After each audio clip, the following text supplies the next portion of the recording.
And in yet another display of defiance, young activists across the country have rejected any negotiations with the government regarding the nation's future. Instead, they say they are resolute in their pursuit of justice for their fallen comrades. Their demand? Accountability from the authorities. They spoke during the burial of David Chege, a young protester who lost his life outside Parliament buildings during the protests. Ode Francis now reports. Parliament buildings, June 25th of 2024, the final day on earth for David Chege. His voice, once raised in protest, was forever silenced. David is a modern-day freedom fighter. He was armed with a flag and they murdered him. Before June 25th, this flag was only flying in ministers' cars, in government buildings during holidays. But because of David's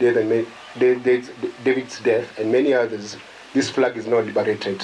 So the new flag of this country is this flag, and the new photo that should be in every school, every home, every business is the flag of the Republic of Kenya. David did not die in vain. The air crackled with tension as fellow protesters, including human rights defenders, paid their last respects. Just because they're killing us, just because justice isn't served, it's not the end, and I'm so glad the family knows that. He is a hero. David was actually in the last phase of his visa application process to go work in Germany. It was actually the final stages. He was going to work in Germany. He had gotten a job opportunity in Germany. Chege's casket lay draped in a flag of Kenya, a symbol of both pride and tragedy. The crowd, united in grief, demanded justice. As the president says about dialogue, we can't have dialogue without justice. Yes. We can't have dialogue without knowing how David died. Yes. We can't have dialogue without compensation. Yes. So before they say, I want to talk to the Gen Zs, you need to acknowledge that your government killed its young people. Yes. Number one. Number two, you need to apologize to those families. Then you can talk about dialogue. But there can never, ever, ever, ever, ever, ever be dialogue without justice.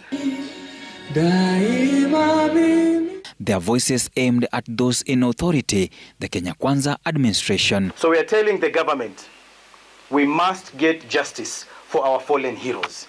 That is non-negotiable. Lazima tujue wale waliohusika na haya mauaji, na hawa watu wachukulewa hatua. Tunataka kuwaona kizimbani kotini. Don't tell us about dialogue when there is injustice flowing everywhere in this country. Kusema tutasonga mbele, utaambia nini mama yake David Chege? David Chege remembered as more than just an IT expert. He was a Sunday school teacher. David will go down in the books of history. David is special. He is extremely special. Nishuja, I hope you keep your heads held high.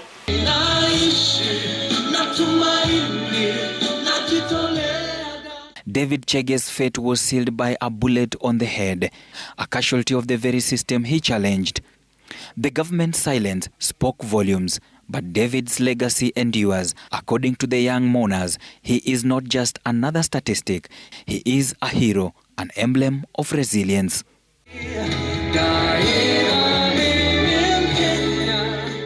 Now, as David Chege is laid to rest today here in Mangu, that is Kiambu County, his dream of traveling to Germany for work remains here as his protesters or fellow protesters and the families demand for justice. Ode Francis, Citizen TV, Kiambu County.